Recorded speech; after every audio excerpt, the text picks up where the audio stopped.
Viewers, இன்னைக்கு விருந்தினர் பக்கத்தில் ஒரு சூப்பரான கெஸ்ட்டாக மீட் பண்ண போகிறோம். ஸோ சார் வந்து வெயிட்டிங். என்னன்னு கேட்டிங்க அப்படின்னா, இவ்வளோ விஷயங்கள் பேசுகிறீங்கல்ல, எலும்பு பற்றி உனக்கு என்ன தெரியும் அப்படின்னு சொல்லி கேட்கும்போது, கொஞ்சமாக ஏதோ தெரியும் சார், நீங்கள் வாங்க நிறைய கேள்விகளாக கேட்குறோம் அப்படின்னு சொல்லியிருந்தோம். ஸோ சார் வெயிட் பண்ணிட்டே இருக்காங்க. டாக்டர் வெங்கடாச்சலம் அவர்கள். உங்கள் சார் வெல்கம் பண்ணிடுறோம். சார் வணக்கம் சார். வணக்கம். வணக்கம் சார், எப்படி இருக்கீங்க? நல்லா இருக்கேன், ரொம்ப நல்லா இருக்கேன். நீங்க எப்படி இருக்கீங்க? ரொம்ப நல்லா இருக்கும் சார். எப்படி சார் இவ்வளோ ஒரு எனர்ஜி? இந்த மார்னிங் டைம்ல அந்த பிரிஸ்கா என்துவா நீங்க ஹாஸ்பிட்டல் போயிட்டு இருக்கிற கையோட நாங்க கூட்டிட்டு வந்த மாதிரியே இருக்கு சார்.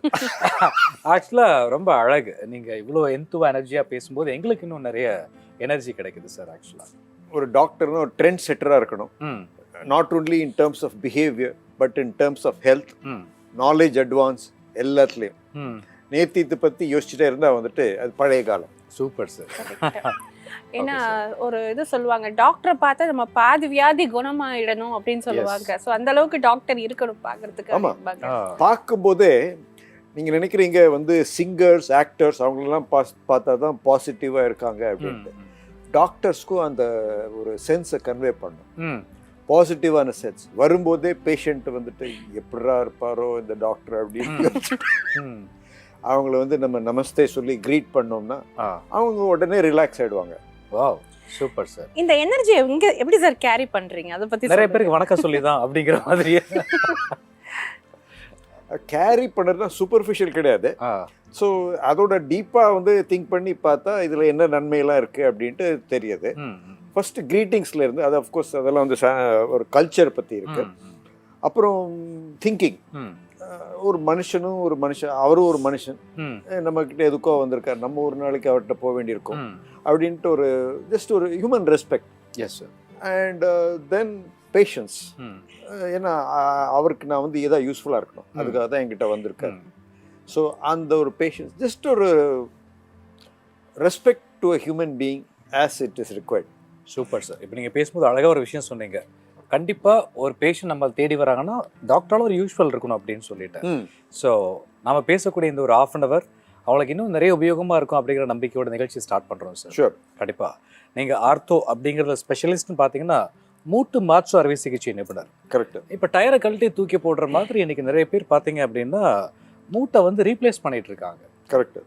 எப்படி சார் இது, எப்படி இந்த அறிவியல் விஞ்ஞானத்தில் இது சாத்தியமா சார்?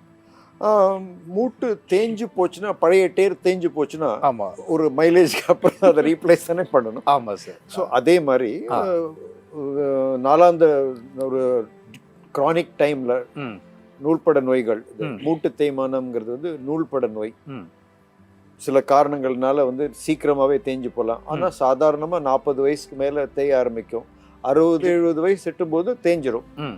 ஸோ அதை வச்சுக்கிட்டு அவங்களால நடக்க முடியாது, வலி இருக்கும், வீட்டுக்குள்ளே இருப்பாங்க.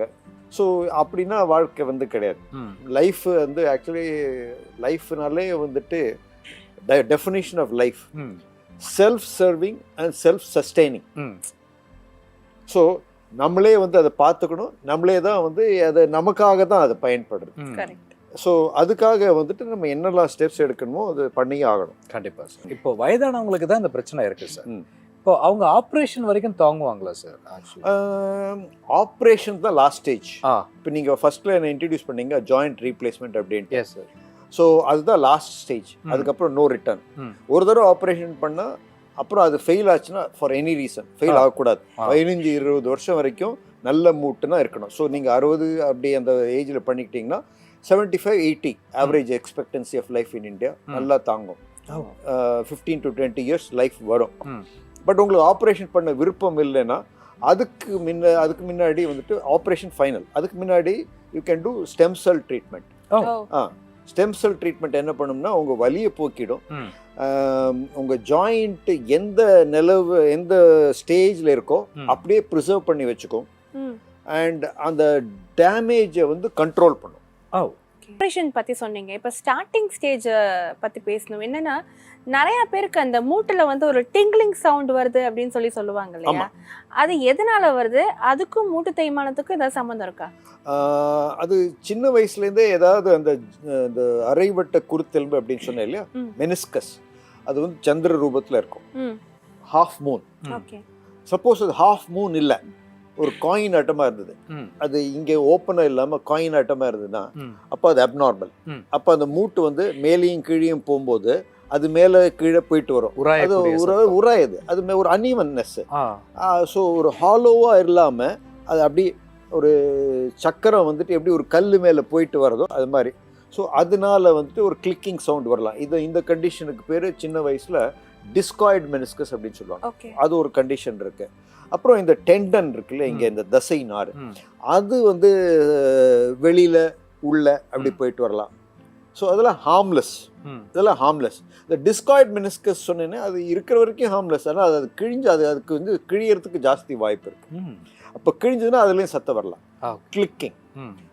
Other then that loose body, ஏதாவது அரிசி மாதிரி கிழிஞ்ச ஒரு அரிசியிலேருந்து கூழாங்கல் சைஸுக்கு வந்துட்டு ஏதாவது மூட்டுக்குள்ளேருந்தே ஏதோ ஒரு லூஸ் பாடி ஜாயிண்ட்டுக்குள்ளே போயிருக்கலாம், அப்போ சத்தம் வரலாம் கடக் கடக்கு அப்படின்ட்டு. So multiple causes of clicking, but mostly harmless. Okay sir. இன்னைக்கு ஆர்த்தோ பற்றி நம்ம பார்க்கும்போது ஸ்டெம் செல் அப்படிங்கிற ஒரு வார்த்தை வந்து நிறைய பேர் சொல்லிட்டு இருக்காங்க. இந்த ஸ்டெம் செல்னா என்ன, அதை பற்றி சொல்லுங்கள். ஸ்டெம் செல்ஸ் அப்படின்னா, நீங்கள் ஸ்டெம் அந்த வார்த்தை எப்படி வருதுன்னா, ஒரு மரத்தையோ செடியோ பார்க்கும்போது அடியில் வேர் இருக்குது, வேர்லேருந்து ஒரு ஸ்டெம் வருது. அந்த ஸ்டெம் வந்து மேலே போய் சின்ன பிரான்ச்சஸ் வரலாம், லீவ்ஸ் வரலாம், ஃப்ளவர்ஸ் வரலாம். ஸோ அப்படின்னா வந்து அங்கே இருக்கிற அணு பல விதமாக மாறலாம். ஸோ அதுக்கு தான் டெஃபினேஷன் ஆஃப் ஸ்டெம் செல். அதுக்கு வந்து மல்டி பொட்டென்ஷியல் இருக்குது. ஒரு சின்ன குழந்தைக்கு எப்படி பொட்டென்ஷியல் இருக்கோ அதே மாதிரி அந்த செல் அணுவுக்கு வந்துட்டு மல்டிப்புளாக வந்து டிஃப்ரென்ஷியேட் ஆக பொட்டென்ஷியல் இருக்குது. ஸோ அது எந்த இடத்துல டிசீஸ் இருக்கோ அந்த இடத்துல போயிட்டு அந்த டிசீஸ்ட், அது கெட்டுப்போன டிஷ்யூவை வந்து சீர்படுத்தும். இதுதான் ஸ்டெம் செல். ஸோ இப்போ மூட்டை பொறுத்த வரைக்கும் மூட்டு தேய்மானம் இருக்குது.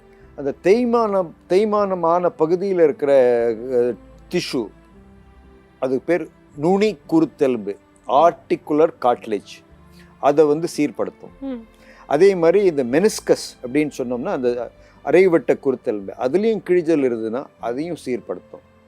அப்புறம் அந்த குறுக்கு நார், ஆன்டீரியர் குரூஷியேட் லிகமெண்ட் இருக்கு, அது ஃபுல்லாக கிழியாமல் கொஞ்சம் கிழிஞ்சதுன்னா அதுக்குள்ளேயும் அந்த இன்ஜெக்ஷன் மூலமாக பொருத்தலாம். அதுவும் வந்து சர்ஜரி இல்லாமையே வந்துட்டு அந்த ரிப்பேர் ஆகிடும். ஸோ எல்லா டேமேஜ் டிஷ்யூஸையும் வந்துட்டு நீ ஜாயிண்டில் அதுக்கு ரிப்பேர் பண்ணுறதுக்கு பொட்டென்ஷியல் இருக்குது ஸ்டெம் செல்ஸ். இப்போ ஒருத்தருக்கு அறுவை சிகிச்சை செய்துக்கணும்னு ஆசை இருந்தாலும் கூட ஆமாம், என்னென்ன மாதிரி உடற்தகுதிகள் தேவை சார்? அது டிபெண்ட்ஸ் அப்பான் த சர்ஜரி. இப்போ நான் இப்போ அந்த ஸ்டெம் செல் ட்ரீட்மெண்ட் பண்ணுறேன் இல்லையா, அதுக்கு வந்துட்டு ஜென்ரலாக இன்வெஸ்டிகேஷன்லாம் பண்ணுவேன். அதுக்கு ஆனால் வந்து அனஸ்தீசியா கொடுக்கணுன்ட்டு அவசியம் இல்லை, சும்மா கேட்கறதுக்கு மட்டும்தான் அவங்கள்ட்ட எப்படி இருக்காங்க அப்படின்ட்டு லோக்கல் அனஸ்தீசியால பண்ணிடுவேன். அதுக்கு மேலே வந்து ஒரு வாலிபர் ஏதாவது ஒரு சர்ஜரிக்கு பண்ணணுன்னு வந்தார்னா அவருக்கும் வந்துட்டு அதிகமாக இன்வெஸ்டிகேஷன் பண்ணணுன்ட்டு இல்லை, சேஃப்டி அதுக்கு பண்ணிட்டு அது ஸ்பைனல் அனஸ்தீசியால பண்ணிடலாம். அதுக்கு மேலே முதியோர்கள் வந்தாங்கன்னா அப்போ அவங்களுக்கு வந்துட்டு யூஸ்வலாக டயபெட்டிஸ், பிளட் ப்ரெஷர் எல்லாம் இருக்கும். ஸோ அது எல்லாத்தையும் ட்ரீட்மெண்ட் பண்ணணும். சில பேருக்கு வந்துட்டு ஹார்ட் எயில்மெண்ட்ஸ் தான் இருக்கும், கார்டியாலஜிஸ்ட் கன்சல்டேஷன் இப்படி வாங்கிக்கணும். So depends on the disease. யாருக்கெல்லாம் மூட்டு மாற்று அறுவை சிகிச்சை பண்ண முடியாது டாக்டர் அப்படின்ட்டு எதுவுமே இல்லை. ரெண்டு கண்டிஷன் தான். நேற்றுக்கு ஹார்ட் அட்டாக் வந்திருக்கணும், அப்போ பண்ணக்கூடாது. ஹார்ட் அட்டாக் சரியான அப்புறம் பண்ணலாம். Super sir. So blood loss அப்படிங்கிறது இந்த ஆப்ரேஷன் போது நிறைய ஒழுங்காக பண்ணால் வராது. நான் வந்து இப்போ என்னோட சர்ஜரி பண்ணுறேன்னா இப்போ நீ ரீப்ளேஸ்மெண்ட்டுக்கு டூர்னிக்கே அப்படின்ட்டு யூஸ் பண்ணுவேன். அது லாஸ்ட் இதில் பண்ணால் போகிறோம். மருந்துகள் கொடுத்துட்டோம்னா அந்த வெட்டின அந்த கீரின அந்த போனை கட் பண்ண அப்புறம் ப்ளீடிங் ஜாஸ்தி இருக்காது. அதனால் 1.5 hours சர்ஜரியில். அதுக்கப்புறமா வந்து வெரி ரேர் நான் பிளட்டு கொடுக்கறது. அனிமிக்காக இருந்தால் முன்னாடியே வந்து அவங்களுக்கு 10க்கு மேலே 8க்கு கீழே இருந்ததுன்னா 9, 10 அப்படி இருந்ததுன்னா கொடுக்க தேவையாக இருக்கலாம். அதர்வைஸ் ரிசர்வ் பண்ணி வச்சுப்பேன், நான் வேணும்னா கொடுத்துக்கலாம் அப்படி. Okay sir. ஸோ ஒரு லாஸ்ட் கொஷின் சார். ஆக்சுவலாக நீங்கள் பேசும்போது சொன்னீங்க இப்போ 60ல் ஆப்ரேஷன் பண்ணுறோம் அப்படின்னா 15 to 80 வரைக்கும் அவங்களுக்கு அது வரணும், அதுதான் சக்ஸஸ் அப்படின்னு சொல்லியிருந்தீங்க. ஆமாம். சப்போஸ் ஒரு ஆக்சிடென்ட் காரணத்தினால ஒரு 30 பாய்க்கு வந்து நம்ம மூற்று மாற்று அறுவை சிகிச்சை பண்ணுறோம் அப்படின்னா அவங்களுக்கு திருப்பியும் 45லயோ 50லயோ ரீஆப்ரேஷன் பண்ற மாதிரி இருக்கும். ஓகே, இது வந்து சாதாரணமான மூட்டுகளை பயன்படுத்தினா அப்படி ஆகும். தட் இஸ் இந்த லைஃப் ஆஃப் இந்த நீ ரீப்ளேஸ்மெண்ட் வந்து சாதாரண ஸ்டாண்டர்ட் ரீப்ளேஸ்மெண்ட்டோட லைஃப் வந்து 15 இயர்ஸ் அப்படின்னு வச்சுப்போங்க. ஆனால் மனுஷ கண்டுபிடிப்பு இருந்துகிட்டே இருக்கணும். நேற்று இன்னைக்கு இருக்கக்கூடாது, புதுசாக எதாவது கண்டுபிடிக்கணும். ஸோ என்னோட லாங்கஸ்ட் யங் பேஷண்ட்டுக்கு வந்து 14-15 இயர்ஸ்லாம் ஆயாச்சு. ஸோ அதுக்கு வந்து டியூரபிள் நீ ரீப்ளேஸ்மெண்ட் ஒன்று இருக்கு. கருப்பு தான் எனக்கு பிடிச்ச கலர். ஸோ அந்த நீயை பார்த்தீங்கன்னா வந்துட்டு அது பிளாக்காக இருக்கும். அதோட மெட்டீரியல் வந்து ஆக்சிடைஸ்டு ஜிர்கோனியம். ஜிர்கோனியம் நீங்கள் காதில் தோடு போட்டிருக்கீங்களா, டைமண்ட், அமெரிக்கன் டைமண்ட், அதுலேருந்து பண்ணியிருக்கிறது. ஸோ அது ரொம்ப ஹார்டு மெட்டீரியல். ஸோ அது வந்து 30 இயர்ஸ் நீ. ஸோ அந்த நீ பண்ணால் சின்ன வயசுலாம் நான் 25 என்னுடைய யங்கஸ்ட் பேஷண்ட் நல்லா இருப்பாங்க. ஆக்சிடென்ட் இதே மாதிரி நீங்கள் சொன்ன மாதிரி ஆக்சிடென்ட் நிறைய பேருக்கு பண்ணியிருக்கேன். டியூரபிள் நீ 30 இயர்ஸ்க்கு வாழலாம், அந்த நீ இருக்கும். அதனால 30லேருந்து 60 வரைக்கும் கண்டிப்பாக சார். இன்னைக்கு சாகசம் அப்படிங்கிற பேரில் நிறைய பேர் தாறுமாறாக பைக் ஓட்டுறது, கீழே விழுந்து விபத்துக்கள் ஏற்படுத்திக்கிறது. சுவர் இருந்தால் தான் சித்திரம் வர முடியும்.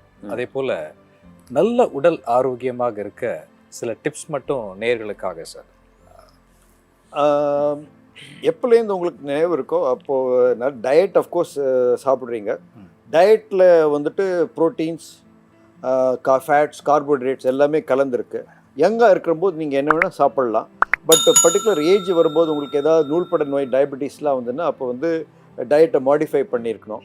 டயட்டை மாடிஃபை பண்ணிட்டீங்கன்னா வந்துட்டு அதுலேயே வந்து உங்கள் 85% உங்களோட பிரச்சனைகள்லாம் போயிடும். உடல் பருமன் வராது. எக்ஸசைஸ் பண்ணுங்கள் ரெகுலராக. உங்கள் உடலை ஷேப்பில் வச்சுக்கிறது 85% டயட், 15% எக்ஸசைஸ். எக்ஸசைஸ் ஒன்றும் பெரிய விஷயம் இல்லை. வாக் போங்க டெய்லி. வாரத்துக்கு உங்களால் முடிஞ்சால் வந்துட்டு 2 or 3 times ஜிம்முக்கு போங்க. இருந்துன்னா ஜிம் இல்லாமல் கூட வீட்லேயே கூட பண்ணலாம். ஏரோபிக் எக்ஸசைசஸ் இருக்குது, புஷ்அப்ஸ் பண்ணலாம், என்ன வேணால் வீட்லேயே கூட எக்ஸசைசஸ்லாம் பண்ணலாம். ஸோ இந்த மாதிரி 2 or 3 times பண்ணி உங்கள் கார்டியக் அண்ட் ஏரோபிக் எக்ஸசைஸ் பண்ணிங்கன்னா ஃபிட்டாக இருப்பீங்க. டயட் நல்லா சாப்பிடுங்க. அவ்வளோதான், வேறு. ரொம்ப நன்றி சார். உங்களுடைய பிஸி ஸ்கெட்யூலையும் காலையில் கூப்பிட்டோன்னே நான் வரேன் அப்படின்னு சொல்லி நிகழ்ச்சி ரொம்ப அழகாக செய்து கொடுத்தீங்க. Thank you so much. Thank you to Jaya TV for giving me this opportunity.